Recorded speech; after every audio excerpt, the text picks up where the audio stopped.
Welcome to the Explainer. Today we're diving straight into episode 49, the English phonological system, vowels, diphthongs, and semivowels.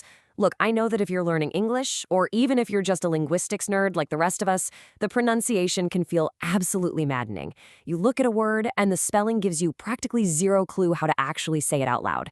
It's a sheer everyday frustration. But today, we're going to unpack exactly why that is, as we systematically explore the English phonological system. So, we've got to start with the million-dollar question, right? Why on earth is English pronunciation so unpredictable? Why do the sounds of this language feel so chaotic and irregular, especially when you compare it to so many other languages out there? Well, it turns out there's actually a hidden order to all that chaos. We're going to go on a bit of a linguistic detective story today to uncover that underlying structure. To crack this case, we first need to clearly separate the raw physical sounds we make from the language's internal rule system. I absolutely love this quote by the linguist Kenneth Pike.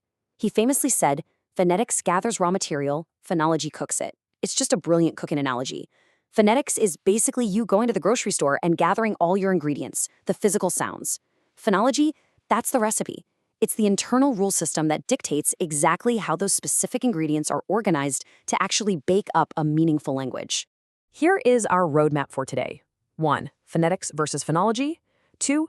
The English vowel inventory. 3. Monophthongs. 4. Diphthongs. And 5. Comparing English and Spanish. All right, let's jump into section 1. Phonetics versus phonology. Let's put these two side by side. Phonetics is the physical science. It's all about gathering the raw material of speech sounds, focusing on how your lungs, your vocal cords, and your mouth literally produce an acoustic wave in the real world. Phonology, on the other hand, is the cognitive side. It's the system. It's how our brains discover and apply the rules that organize those raw sounds into a working, structured language. The absolutely crucial takeaway here is that the wild physical sounds we make are actually subject to a very strict set of linguistic rules. Moving right along to section 2, the English vowel inventory. Okay, let's dive right into this and look at the actual ingredients we are working with. It's honestly fascinating just how crowded the English vowel space is.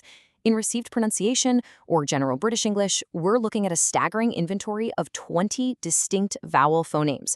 I mean, that is a massive amount of phonetic raw material for a single language to use. And every single one of these 20 sounds is distinct. Swapping just one can completely alter the meaning of a word. Which brings us to section 3, monophthongs, quality, and quantity. We can break these 20 sounds down, starting with the pure, stable vowels. We call these monophthongs, and they're defined by two key things. First is quality. This is your articulatory position, literally exactly where your tongue is placed, how high up it is, and the shape of your lips. Second is quantity, which is simply duration. In English, we've got 7 short vowels, which are brief and crisp, and 5 long vowels, which you just hold out a little bit longer. Mastering these pure vowels is really just about knowing exactly how long they last and where your tongue and lips belong. Now, within those monophthongs, there is one absolute ruler, the schwa. You know, the one represented by that upside-down E? It's a mid-central sound. That just means your tongue and lips are completely neutral and totally relaxed, like the first sound in the word about. This is the undisputed king of English vowels. It is literally the most calming vowel sound in the entire language. But here's the kicker. It only ever occurs in unstressed syllables. This perfectly highlights how relaxed, unstressed sounds absolutely dominate spoken English. Let's move to section 4 and see how this builds. Diphthongs, the gliding vowels. So what exactly is a diphthong? By definition, it's a vowel sound that involves a glide. Your mouth literally travels from one vowel quality to another, all within a single syllable. But the defining rule for English diphthongs is that they have what linguists call falling prominence. That simply means the first sound you make is always noticeably stronger, longer, and louder than the second sound you're gliding into. We can actually classify the 8 English diphthongs based on the physical path the tongue takes. We sort them by direction. Closing diphthongs glide toward a closer, tighter mouth position, while centering diphthongs glide right back to that relaxed central schwa sound we just talked about. We also sort them by width. A narrow glide covers just one vowel height level, but a wide glide, that requires the tongue to travel much, much further across the mouth. And this brilliantly illustrates a closing glide. Take the narrow closing glide of the A sound, like in the word face. You can feel the mouth starting slightly open and then smoothly closing just a bit, gliding towards a much tighter position. Or consider the closing diphthong O, like in the word go. If you say it out loud, notice how your lips have to actively change shape, rounding out to execute that specific, super smooth glide. Now contrast those tight, narrow glides with a wide closing diphthong. Take I, as in time. Notice how your starting position is way more open, and your mouth has to traverse a significantly wider physical space to reach that closed ending position. It's a much broader, sweeping movement. It's exactly the same story with the wide closing diphthong ow, like in now. It requires a very active, muscular movement. You're starting wide open and actively driving your lips and jaw into a tighter, rounded position. It's a real physical workout just to produce these dynamic vowels accurately. Okay, let's wrap this up with section 5, comparing English and Spanish. So the crucial point here is that to really grasp the sheer, overwhelming volume of English sounds, it helps to compare it to a language like Spanish. English starts off with a massive inventory of 12 distinct, pure monophthong vowels. Now contrast that directly with Spanish.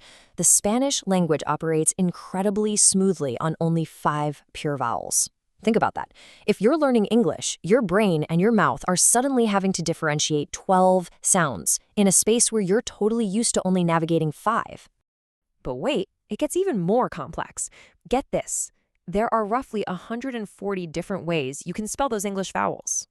Meanwhile, Spanish only has 14 spellings for its vowels, 140 versus 14. This perfectly explains why English spelling feels so notoriously frustrating. In Spanish, what you see is almost exactly what you get. But in English, you've got a massive phonological system, completely masked by highly unpredictable spelling combinations. When you visually summarize this vast difference, seeing the massive English vowel inventory right next to the much tighter, simpler Spanish system, it really gives you that satisfying aha moment. It's just an objectively massive system to learn.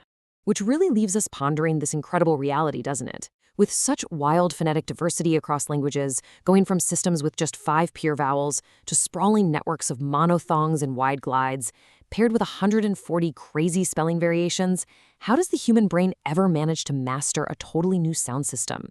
It is a true marvel of flexibility and human language acquisition. Thank you so much for joining me on this explainer. Keep practicing those glides, and I'll catch you on the next one.